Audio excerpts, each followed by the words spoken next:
Friday light. No, I Friday switched light, there. pre-Friday. It's pre-Friday. It's Friday for Pre-Friday. me. Yeah, Well, that's right. happy It's Friday. Thursday, everybody. Chris, how's your week Right. been? Man, it's been great. It has been great. I can't wait to talk to you. This is always a highlight of my week. I love talking about all kinds of ridiculous stuff. And so, for those of you out there that don't know what you're doing right now, welcome to On the Rocks, the show where we talk about accounting and accounting adjacent information, mostly as it relates to e-commerce, but not only. I am Chris Guino. He is Jay Kimmelman. We host the show. Last time we talked about our Xerocon experiences. We talked specifically about a whole bunch of different new features that Xero is rolling out, as well as our thoughts on the event overall. This week we're going to continue that conversation by talking about all the apps, all the people that we met, all the things that were happening in the expo hall, the vendor hall. So we'll talk a little bit about swag. We'll talk about the particular products. We'll talk about all the people that we met. But before we get to that, what happened since we talked last? There have been all kinds of interesting things in the news, but most of them pretty like small potatoes. But I do think there's a few that are worth talking through, and a few that I thought have been very relevant to some of the things that we've talked about before. If you guys will remember, I had to earmuff to do my PCAOB rant last week. But what I found since then, what I found is I read an article this week that KPMG, so one of the big four, one of the folks that PCAOB gave some dings to, actually formed an internal audit quality advisory committee. And so, despite the fact that I wasn't taking the PCAOB's points all that seriously, KPMG is, and so that I think that was an interesting development and almost certainly related. I didn't see exactly why they chose this, right? But it definitely seems like KPMG really wants their audit quality to be good. They want to make sure that they are improving it, or at least they want the appearance that they're doing that. And Well, so they it's formed. fitting. It's fitting that the big four would do that because, Yeah. those blue chip companies, these are the firms that are signing off on those Uh-huh. audits. And it makes sense that they're going to go up above and beyond. And hopefully they Yeah. lead by example. And, Right. the industry takes it and runs with it.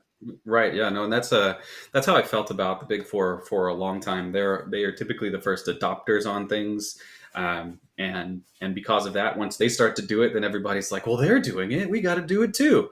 And so anytime one of the big four makes a real commitment into something like this, like that is a positive. That's some positive momentum. So hopefully we'll start to hear all about all these advisory committees for audit quality that all these firms are spinning up. But we will see how that goes. one other accounting adjacent piece of information that I saw this week, and it must have happened yesterday. But Supermicro, and I don't know exactly who Supermicro is, but they seem to be very, very big because their owner lost $6 billion yesterday when Supermicro delayed their 10K filing. And they delayed that filing. Normally, that wouldn't be a news. That wouldn't be something that we'd put on the show. But they delayed that filing, citing accounting concerns. And so I think that this, I didn't read exactly, and I don't know that we know right now. I don't know if this is a fraud-related issue where their accounting concern is that somebody stole a bunch of money, or if this is some other type of issue where you've seen the impact of maybe limited number of accountants or things like that, where they just didn't have the staff. So this will be something to monitor to see what the root cause of the accounting concerns that Supermicro ran into in delaying their filing. But anytime it's an accounting concern, that's definitely a red flag, and the market responds appropriately. I personally am still holding on to one stock that I had purchased prior to an accounting concern delay from several years ago, and the bankruptcy is almost wrapped up. I think I'm about to get a small like 20 cents on the dollar check. Can't wait for that. That could be what happens here to Supermicro. We'll see what happens. I don't know. My situation was a fraud one. The company was this company was out of Greece, and and the owners were doing some things that they most certainly shouldn't have been through some shell companies that may not have been real, um, and definitely resulted in a bankruptcy that's been going on for I think like maybe 3 years now, maybe four. But I still have my bankruptcy shares that I had that I bought beforehand. So womp. Regardless, anytime a company delays their 10K filing, that's concerning, and especially if they highlight accounting issues or accounting stuff, like that's doubly like concerning. So definitely going to be watching to see what's going on there. Yeah, early on in my adult life, I was investing in my retirement in WorldCom. Oh no! So, we all Oh do it, no! Yeah, Yeah. it's like this is a stock to buy until until Yeah, yeah. The what? Thankfully, I grew up like I didn't have a lot of money to invest in the stock market around the what I think guess it would have been the 2008 crash, the one where all the banks crashed. I think that was in 2008. That was about the time I was getting out of college, so I did not have any funds. But I still remember the day that my roommate at the time, and I talked about how Citigroup at the time, I think they were priced at like $5 a share or something, and we were like that's too low. And definitely at the time, I wish I would have had a boatload of cash because you could kind of tell that the market had overcorrected and there was some opportunity there. Um, there was definitely opportunity at that point yeah, for yeah, we'll sure. see. And we'll see what happens here again with Supermicro. In IRS related news, I saw an article that said tax lien notices were down 84% from 2010 highs. So back in 2010, it looked like there were maybe about 1 million of them issued, sent out, and now it's only like 100,000 or something. So either the IRS is overwhelmed and not sending out lien notices as much anymore, or people are doing a better job of getting their payments in on time. Jay, do you have some feedback, or what are your thoughts? What's the cause of this?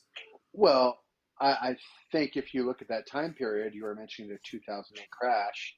Oh yeah, true. Yeah, Those lien notices from 2010 were probably related to income yeah, tax that was 2008, due for that 2008 9. 2009 Yeah, period. So it sure. makes sense that there were higher numbers of delinquency notices and liens at that point.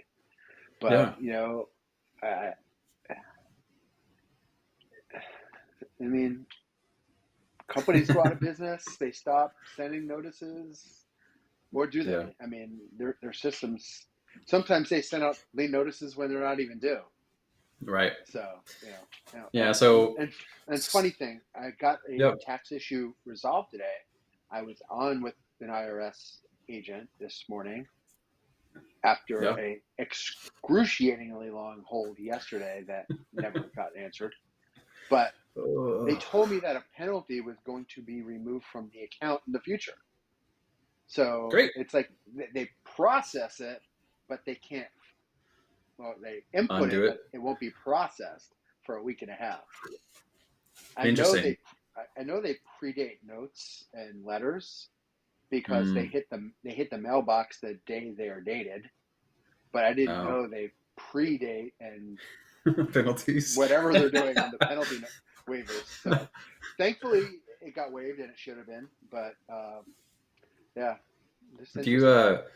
do you think the IRS would be better served by running on zero? Would this change the impacts of how they can book entries and things, book these You know penalties, what? send them to customers and So, stuff? and I don't know if this is privileged information or not, but somebody told me, Uh huh. and the funny part of every conversation with the IRS is I have to put you on a 5 to 7 minute hold, and Uh they huh. will say that 5 or 6 times on a call, and they have to go on a 5 to 7 minute hold because they have that many different systems they have to jump through just to get one piece of information. Oh wow. I So didn't know yeah, they that. probably could use Zero and some integrated apps. Integrated apps, And yeah. I'm thinking, okay, me and a couple buddies, we go to the IRS and say, hey, we're going to rebuild your systems here or something. I mean, got to be Yeah, worth a couple $1 billion. right. Yeah, maybe there's some good value in Yeah, proposing a new accounting system for the IRS. Who knows? who knows? Anyway, tax liens are down since 2010, but it looked like they've been on the downswing. That could be for a whole lot of different reasons, like you mentioned, Jay. Is just Yep, general. It's been a while since we've hit some like real recessionary times, so that could be that could be connected. I guess we'll see. for sure. Jay, did I miss any IRS news this week? That was the Uh, only big one I saw. no, nothing pressing coming out of the IRS Okay. this week. All right. All right, fantastic. Then I read an article, and then there were lots of tech items in this article. It was on Accounting Today. So shout out Accounting Today. Thank you for being my news source for this article specifically, and a lot of news every week. In this one, this was a conversation around tech items in the accounting space, and it highlighted a few different products and a few different things that some of those gigantic companies are working on and working towards that I thought would be relevant to both accountants and e-commerce business owners. So I wanted to highlight a few of them now. The first one is super, super, super interesting, and I don't know exactly how the application of it's going to happen, but Microsoft the good people who run lots and lots of our programs, and our favorite one is accountants. That good old Excel. They've introduced a spreadsheet LLM, so a language tool used to extract info from spreadsheets. And the applications of this, especially as somebody who spends all of my day in Excel or so much of my day in Excel, the applications of a language model that can extract that information is pretty substantial. So I don't know anything about the product. I've not used the product, but I'm excited to see its use case and its applications. Jay, do you have any thoughts about Spreadsheet Llama? Yeah, the article is very vague, but I am super Sure. curious to see this in practice. Yeah. So Right. as soon as we do, we'll be talking Yeah. about it. Yeah, that's right. I can't wait. There's all kind. Like I said, there's just. Can you imagine being able to pull just a number from a spreadsheet to say, I need these three numbers, and then I can math them from there or whatever, right? Hmm. Because we all know the language models aren't that great with math, but if it can get you the numbers you need, Right. or or or interpret even what's in there, right? Like if maybe it's just a like really lousy file or something, and you just need like this is the piece of information I really want. I know it's in here somewhere. Can you find it for me? Like that could be really powerful. And then For sure. incorporating that into like Power Query or something like that too, where you can start to really like dynamically impact all of your information can be that's just really cool to see. um, Not so cool to see, I think, are a couple changes that Google's made. Google has changed their stance on cookies. I don't know exactly what their stance was before. I think they like maybe didn't really ask you, but now they're allowing users to accept or reject the cookies. So you're going to have the page come up, and you're like, "Do you want to accept cookies?" And you'll have that option now as a user. And so I don't know. I think there's pros and cons to that. Obviously, cookies are a lot of where algorithms and stuff pull information that can help you to mine the people that are on your website and all that kind of stuff. And so I kind of think that if we're allowing people now to reject frequently cookies, that may be a bad thing. And certainly for anybody who's doing targeting and retargeting in their ad spend, like that could be that could make a big challenge. Jay, what do you think about the cookie stance at Google? Well, the cookie stance that they took anchored their third-party apps that were connected to Oh, yeah, Google. okay, all So right. I think they're allowing it to give a little something back to those apps that are Oh, connected. this is So a yeah, potentially a positive move then, a little bit more data available. All right, well, I right. had You're back. just sucking the data from us and giving it to to the Right, world. So that's right, it's all good. that's right. But I want to dig a little deeper on that, see if I can get more information on that for next time. Sure, yeah. Also, it looks like Google is making some adjustments to their search algorithm, so this one definitely will impact targeting and retargeting, because you'll need to consider and focus a little bit more on Google's they call it EAT, I believe, experience, expertise, authority, and trust to just improve your overall SEO strategy. And so as the way that it's interpreting that information changes, like that has a big impact on where you fall, how you fall, and how frequently you fall. They also changed a little bit of how the site scrolls when you like do some Google searches. So I think they maybe have changed or updated or stopped doing the like infinity scroll where you could just like continuously scroll and scroll and scroll and some out. I don't know exactly what the ramifications of that are, but if you don't make it on the first page or something like that, that may cause some problems now. So again, I think this is the same type of thing where a little bit of extra research, a little bit of extra understanding of exactly how that applies and the implications of it can be really helpful to e-com businesses for sure, and really anybody who's doing targeting and retargeting, or even just ad or like relying on that search like Google search for to find your products. So Jay, any extra thoughts on that? No, I just love to see it in place and then take Right. advantage of it. Yeah, right. Find the ways it works, right? That's that'll be an important thing for everybody to do. So like we talked about a couple of weeks ago, where it's a good time to monitor your marketing strategy. Now is a perfect time to talk to any partner that you might have that's managing Google on your behalf to be like, what are you doing in response to this change? Because they need to be doing something, I'm sure, because the status quo is probably not going to be as effective as it was before. So make sure you're asking about that, I think, and keep on the lookout for how that's impacting you. The final tech item that I saw in that Accounting Today article was related to Claude. Claude, if I remember right, and Jay, you can correct me if this is wrong, but Claude and ChatGPT are like very similar language learning like the language models. Yeah. Which is just by a different company. And now it's available for free on Android, so you can go play around with Claude for free, and use it to help you do whatever it is that you want to do. Those language models have a lot of applications, so having another option in a free basket on Android is definitely a good thing, I think.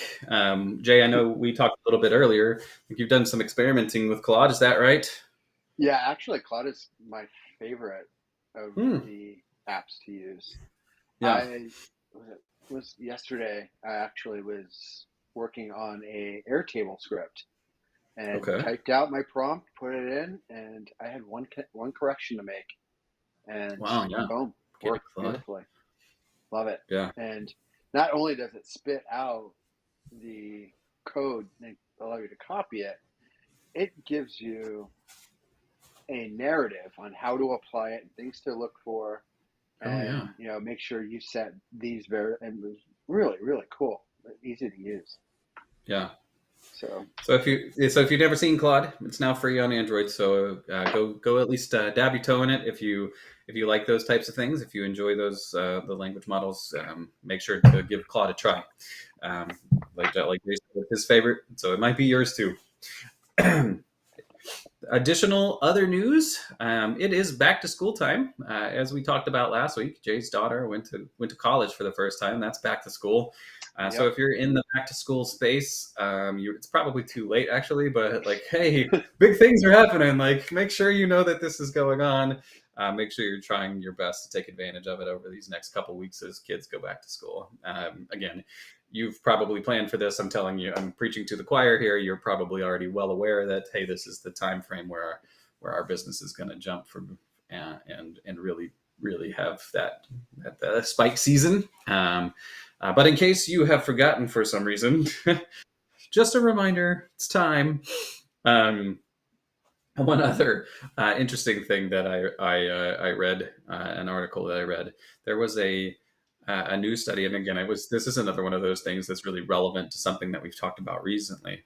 There was a new study that was put out by Navar. Now, again, I don't know anything about the credentials of Navar or who they are or anything else, but this study that they did, and they talked to a bunch of different people, it looked like at least 1,000 people, says 39% of consumers, 39, so almost 40%, that's a lot, return something at least once a month. So at least one item a month.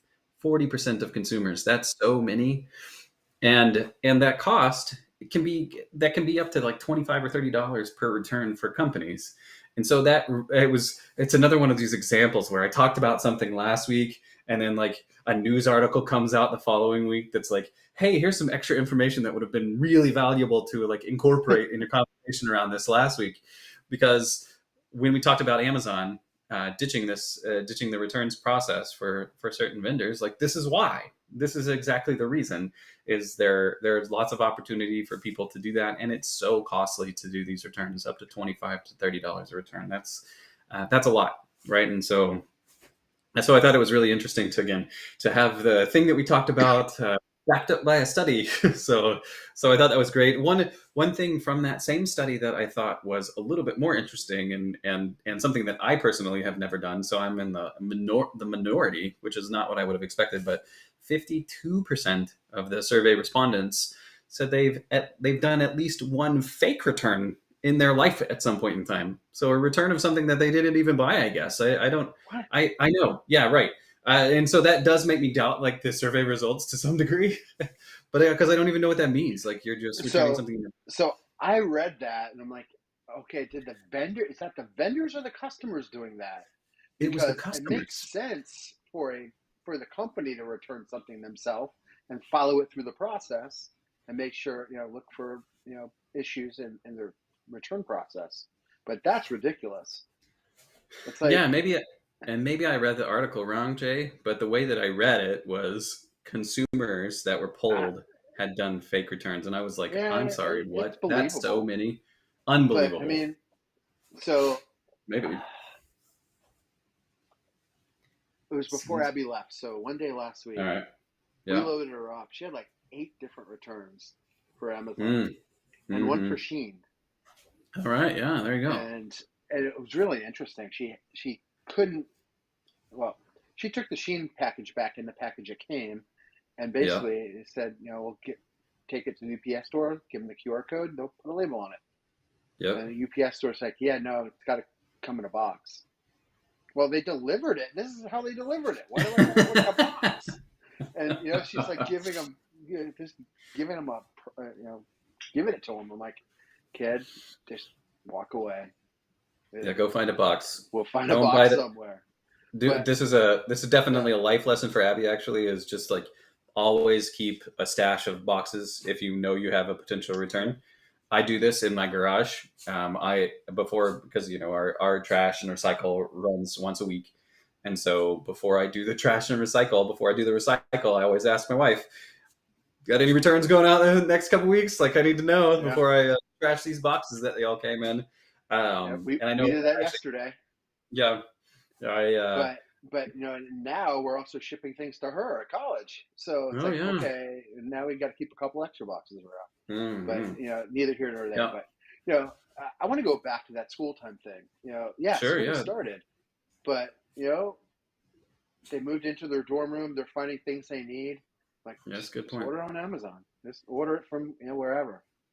Right. So she got 3 different packages this week on different things we ordered for her. Oh So yeah. we're keeping e-commerce rolling. Yeah. Here in Frisco, that's definitely happening too. Like the kids are going back to school right now. Yep. I think actually up in some of the northern areas, like school has another week or two before it starts, which is kind of crazy. Um, but I do think it's super interesting to like be aware of all the back to school stuff that's happening, and also how many returns are happening. This is probably a return spike season two.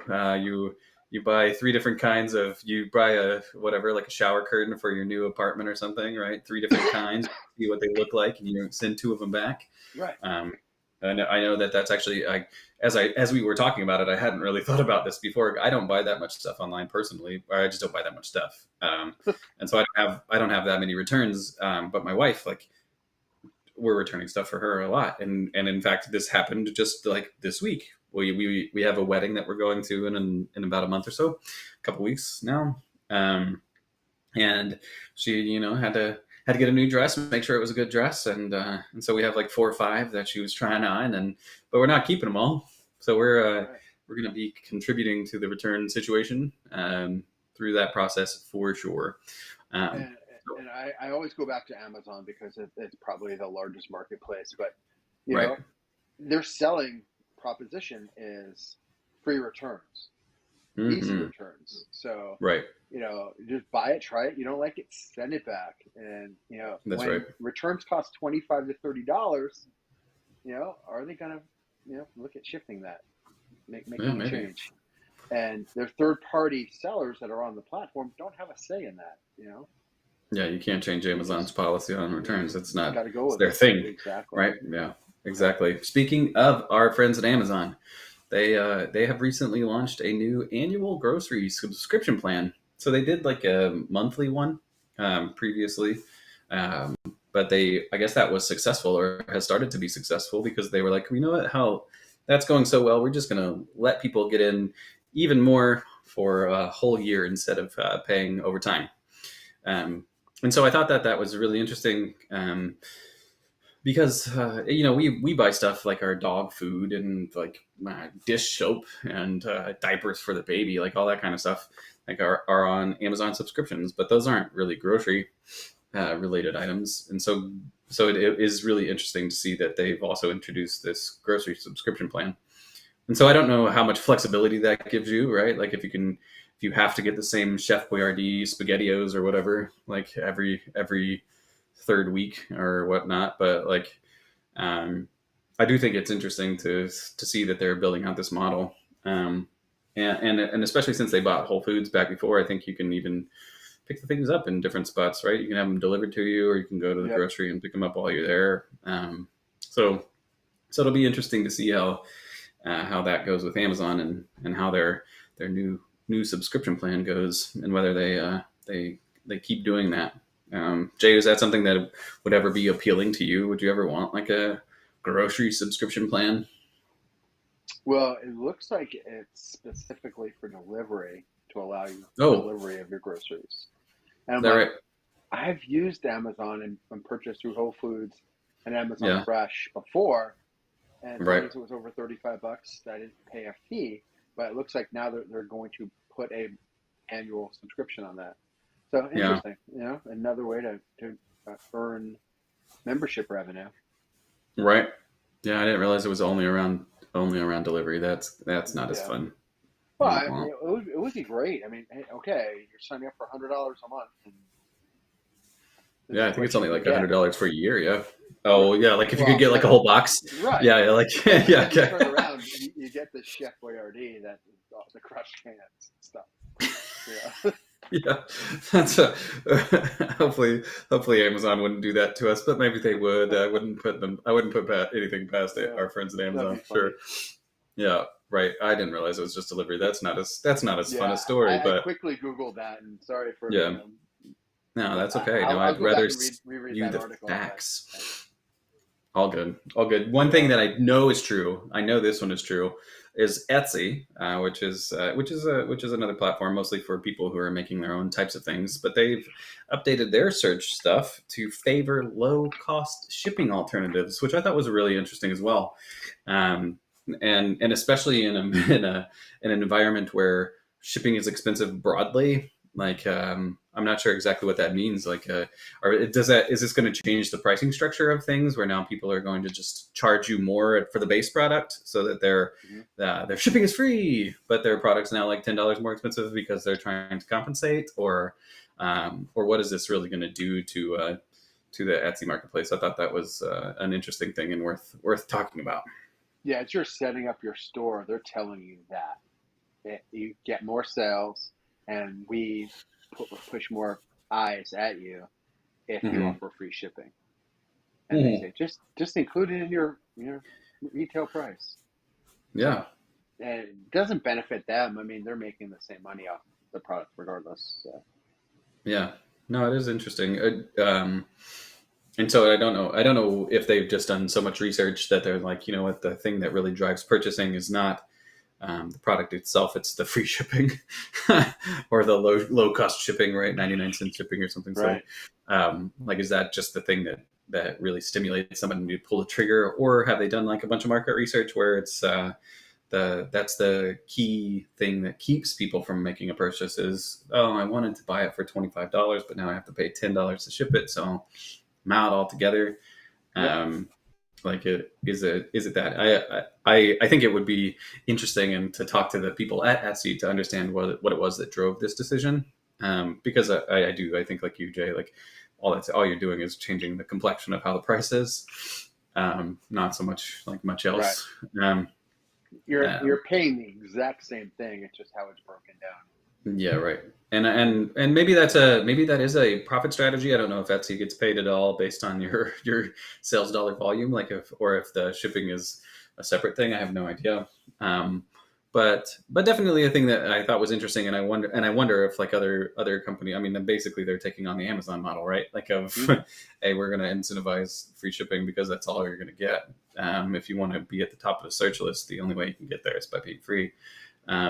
So I don't know. I don't know. It's super interesting though. All the anytime people are trying to make market things happen that way, how all the like impacts that you don't really think about are always fun to talk through and think through. For sure. What other news did I miss? What did we not talk about? Anything that you saw that was worth a conversation today? Well, one thing that we talked about last evening was I found tax plans Oh for the yeah, two vice presidential candidates. I sure, don't think yeah, it's really, really going to relate to the platforms. We have to no, okay, see where that shakes out. But yeah, and there were some direct differences, but nothing really to talk about at this point. yeah. Yeah, and so once we get a little bit more clarity, I think on what's really, really going to happen. And actually, you know what? That reminds me. Actually, it wasn't didn't didn't Kamala talk about having some interest in a wealth tax? Did we talk about that last week? I think we brought it up, but we didn't get too deep Oh yeah, into it, and I yeah, that's wouldn't fine. at this point till it actually happens. Yeah, there you go. Fair enough. Fair But enough. I was talking tax planning today with a financial advisor, Oh and yeah. he said for at least for the next 2 years, they're still looking at Roth conversions like crazy. So Oh yeah. that's one thing to be looking at. Yeah, that's probably something that I need to talk to somebody about personally. From Yeah, familiar with this issue, so so who knows? Like, yeah, there's a lot of good planning opportunities, for sure. and taking taxes now to avoid the like higher taxes later, which is why you would do that conversion. Um, is is definitely if you think that taxes are going up between now and when you retire, it's a good plan. So Yep, so definitely be thinking about that for sure. Uh, Jay, looked like you had water. Is that true? What you got today? Just water. Just water. just water. That is very reasonable. It's Thursday after all. It's early Friday. I stirred up trouble first, but I started a little early, so I'm already done with that one. And now I am Nice. Lagerano, whatever that is. So we're doing that now. So fun. All right, so on to our topic point of note this week. We're going to talk about Xerocon, but not about the Xerocon part, about the other part, which was all the vendors. So Jay, I know you spent a lot of time at the A2X booth there in the Expo hall. I did. The A2X booth was kind of right in the center. It was really well placed, Really and so I'm central. sure that you got to like see a lot of folks and talk to a lot of people as they walked by. Do you have a like? And this is maybe I'm not really even sure how to ask the question. Do you have like one that was so memorable that it's just worth talking and telling everybody about right now? Well, I think one of the most memorable conversations I had was with Ian Basin of Carbon. Okay. Uh, Ian was with Zero way back when, and was leading XPAC when I was on XPAC there way back when. So Sure. he left to start Carbon, and this was Carbon's first time back at Zero, and it was great catching up and talking and having those conversations. And yeah, at Luke's 32, I think it's what it was called, the bar we were at. Oh yeah, You had the closing slipped part. upstairs there, and Yep. Dan and I were talking, and Ian came by, and Ian's like, follow this guy. He knows what he's talking about. This other, stuff. And I mean, By the we've been bull. at it for a long time, so it was fun catching up with him. I Yeah. will say I loved going into the expo hall. There were a couple really great things about it. Number one, the uniformity. Zero set the look and feel. Every booth was the exact same size. Hmm. Well, they were the same size based on their plans. So you had Sure. vendors, gold vendors, bronze vendors, whatever levels they were, Yeah. Yeah. Sure. and you had that same booth. You had lines of them up each side, and then you Right. had larger booths on the inner sanctum, so to speak. That was Bill Ramp, Yeah. Dext, I think, had a big one. Dext, award-winning Dext. Yeah. Right. Um, so I think they did a great job on setting up that look and feel.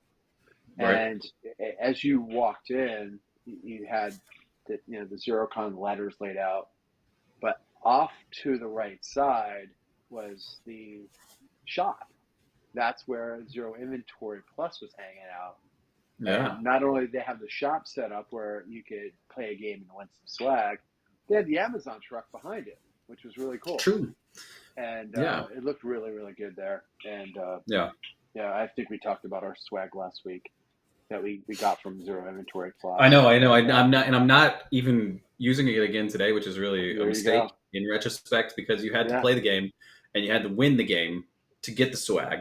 And Yes. I didn't, but Jay did. Thanks, Jay, for winning the game for me. I appreciate that. I won the game twice, And actually. see, that's what I mean. Yeah, you did it for me too. So thank you for Yeah. that. And So it was like I think So that was really really neat thing. Yeah, go ahead, Jay. the way they laid it out was really cool. Right. Basically, you had a puzzle. It's kind of like watching one of those reality shows, solving puzzles to win prizes or to not Yeah, get it's like voted out, whatever it was. what a Price is Right or whatever. The Price is Right or Big Brother or something like Yeah. that. So Right. it was cool, and I love being the first to touch software and to break it and help make it better. I was the Right. first one to get one of the Zero Inventory Plus Yetis because I was the first one to step up and win that. So it was fun. Oh, there you go. Great time. Get it. And that was awesome. Other things in there, the other vendors that I really liked checking out was one of them was Keeper. They were on the opposite side in the back corner, and Right. they're kind of new in our tech stack, and we're still dating, so to speak. But they had great swag back there. They had little cows, and they had Tide sticks or Tide pens, which when you're at a conference are very valuable.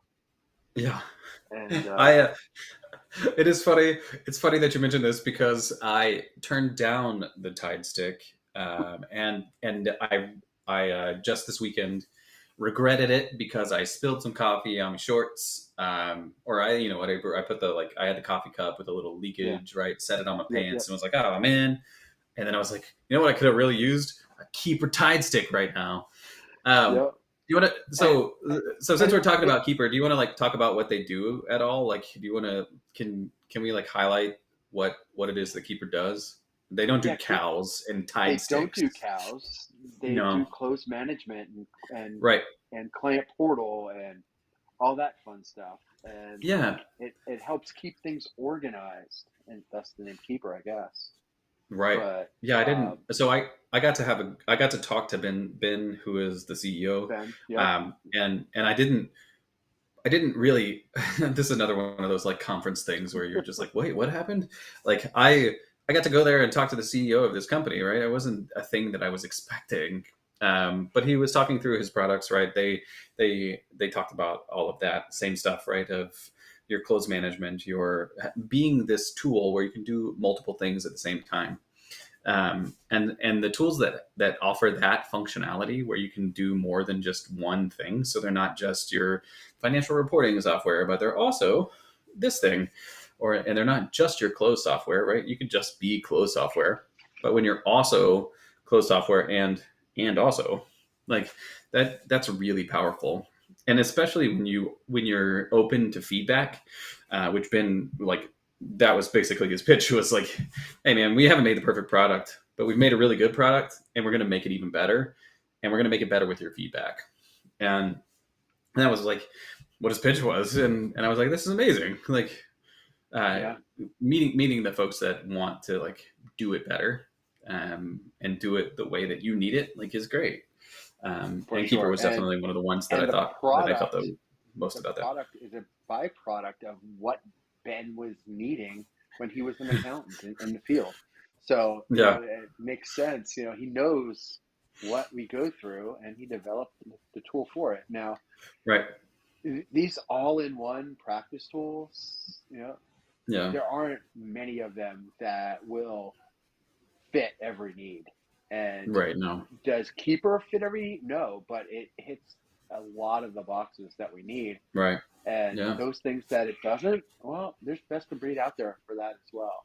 You know, yeah, uh, when you're looking at, you know, something like that, you're looking for something that's going to make your team more efficient and, be able to deliver a better product.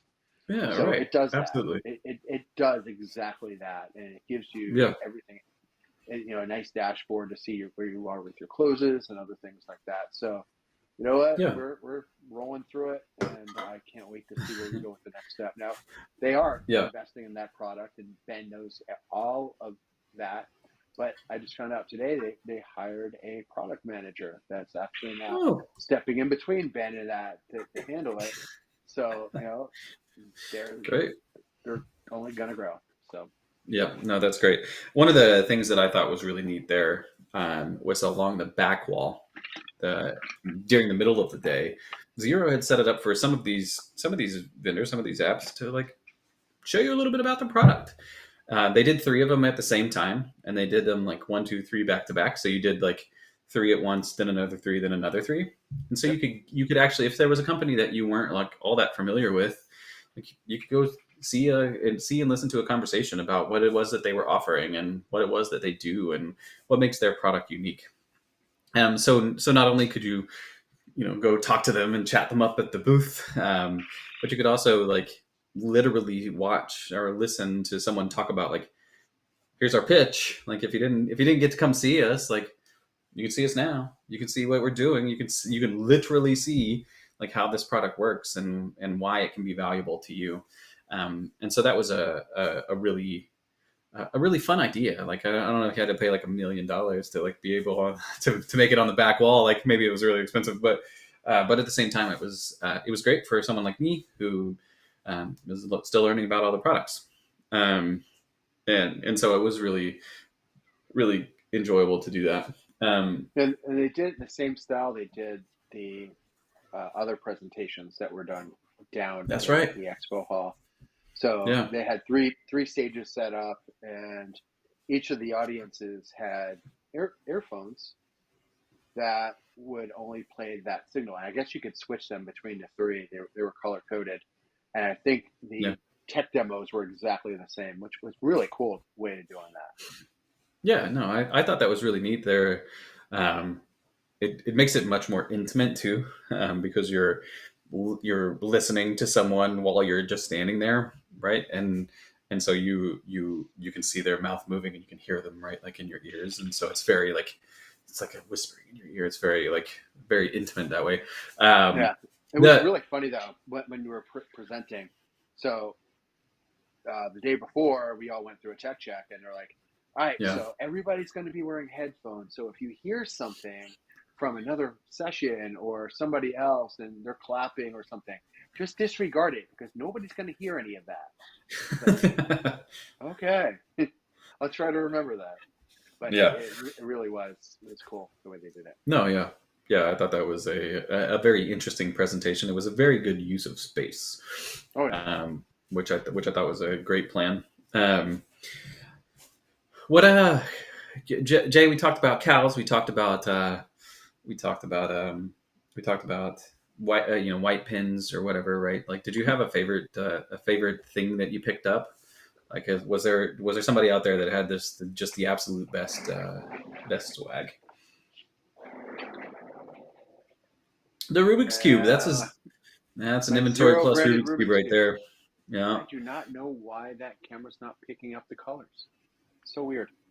Is that not the white But side? yeah, but Oh no, it's not. You're you right. can Oh, there kind you of go. see There's the a zero zero. branding on it. Yeah, there you go. Yeah, there you go. Not up I don't know. close, but farther away you can. But Yeah. yeah, I think this is great because I haven't had one of these in 20 something years.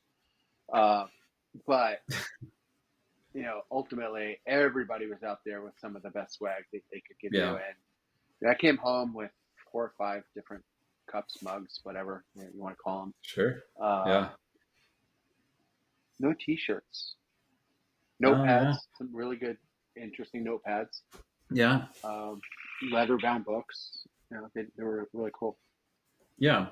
And so So obviously, oh, wrong hand.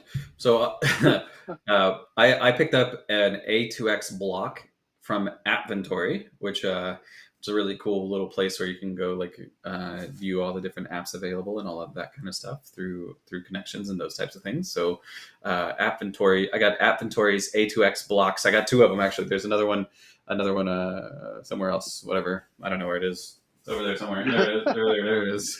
yeah, They're out there. They're up there. Be a player. Yeah. I talked to their CEO who used to Uh-huh. work at Xero as well. And if you are doing app advisory, it's going to be the app for you. And Yeah. once they get past their beta stage, I'm looking forward to checking it out. Playing a little. Right. Yeah. No, I think it'll be great. And I got their A2X blocks to prove it. So I'm pretty excited about that. I am very like particular about swag. I don't want to just like get something that I'm just going to throw away or never use. And so I focused a little bit on things that my daughter might like. And so I picked up a skunk from the folks at Translucent. They had when your intercompany activity stinks, Translucent is the solution for you, right? And so their product is an interesting one if you've got some multi-layered entities or several entities that need to be consolidated. That they can help you with that. And they also had a really cute little beanie baby skunk that my daughter has loved. I also in the same spirit, right? I got the cow from Keeper, so my daughter now has a Keeper cow. But a couple of booths down, like maybe right across from the A2X booth, actually was Giraffe. And so Giraffe, of course, is very much exactly what it sounds like. It was a giraffe. And Giraffe is a financial reporting tool that helps you to do like to build good products and those types of things. So I was excited to see their product. I haven't yet. I think it's Trevor is the person that I've been talking to from them. So shout out to him for following up with me a couple times, make sure that we're getting connected.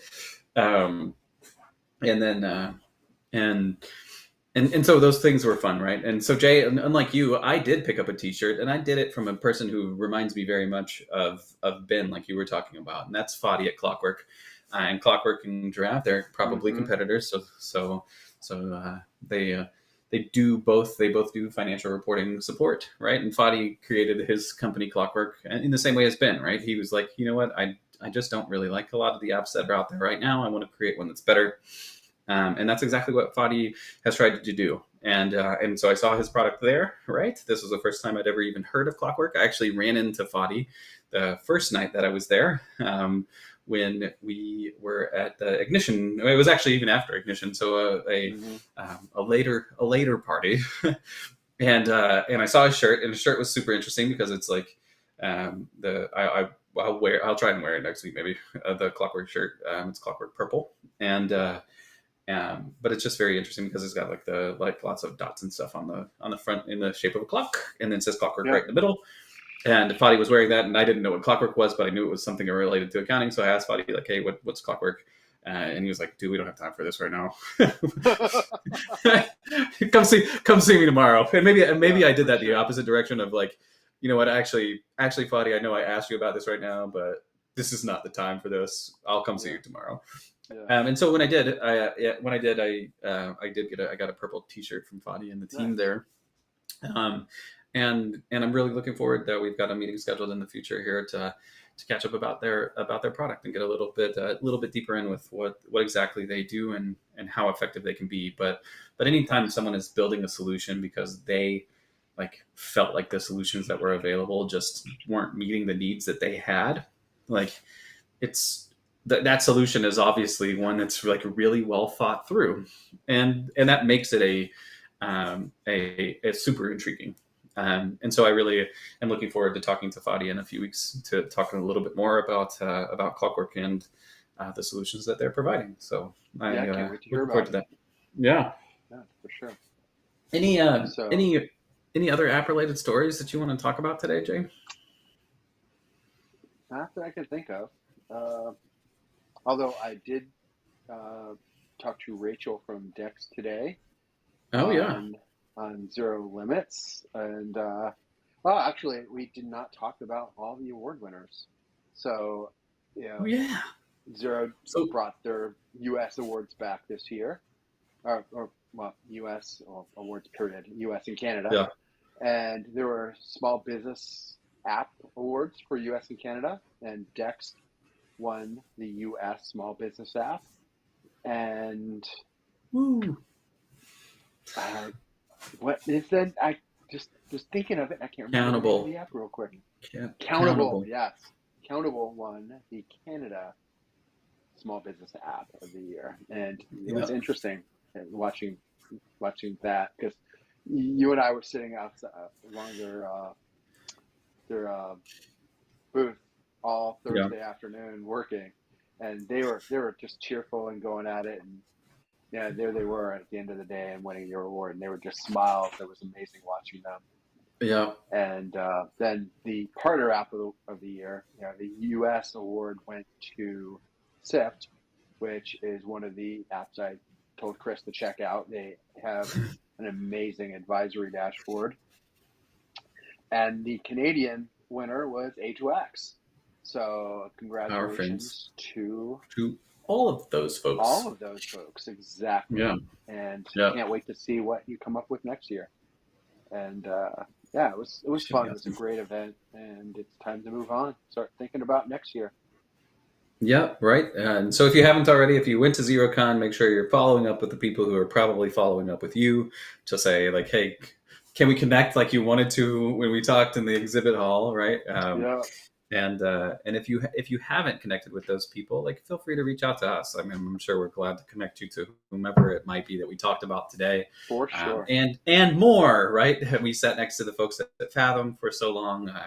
I got to spend some good time with the people at Mercury, our good friends at Ramp, which we've talked about several times, right? There's loads and loads of apps that were there and app partners that were super, super, that we love to use and that we love to like make sure that people know about and can use as well. So big shout outs to all the different apps that were there. Even if we didn't talk about you today, that's not because we don't care about you. It's because we didn't have enough time. There you go. That's right. So speaking of not having enough time, this weekend's going to be too short. Wait, no, that's not true. It's a holiday weekend, Jay. It's going to be too short.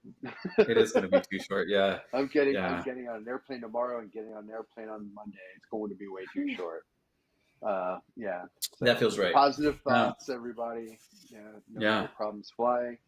And my sweet baby daughter is going to be meeting us in Charlotte. She's going to drive on up there and meet us there. So that's fun. It's going to be fun weekend. I'm sure we'll have some stories of me falling, getting in or out of the kayak. So should be a good kayaking weekend for you. Just like that. Oh, we did pick up the waterproof case, so maybe looking sharp. Try to have take some video running. There you go. So of you through the White Rapids or whatever it is, right? For sure. Fun. Well, I hope you have a great time with the family and friends there. I know this is there's no question that'll be a great time. I just like last weekend, fantasy football season doesn't stop.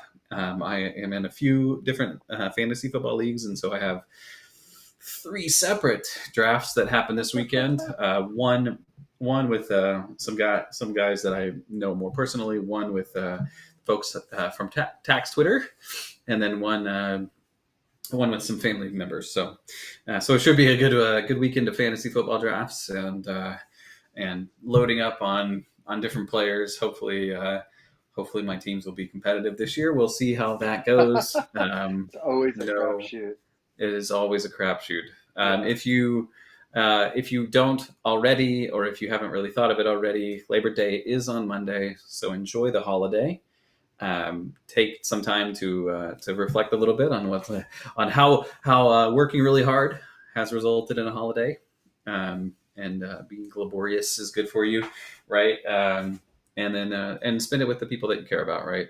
We've talked about that time and time again of like in accounting, in business ownership, like your mental health is really critical for you. And so if you're not focusing on it, you're doing it wrong, which means that take this long weekend, enjoy the long weekend, and spend it with people you care about, like Jay's doing and like I'm doing too. I actually have some family coming in too, so again, all kinds of people. We're gonna have all kinds of people that we care about around us this weekend. So wonderful, wonderful. Well, So thank you again, everyone. We will be back next Friday at our normal, regularly scheduled time. So we will see you then. Have a great holiday, everybody. We will see you on the other side. Bye, everyone.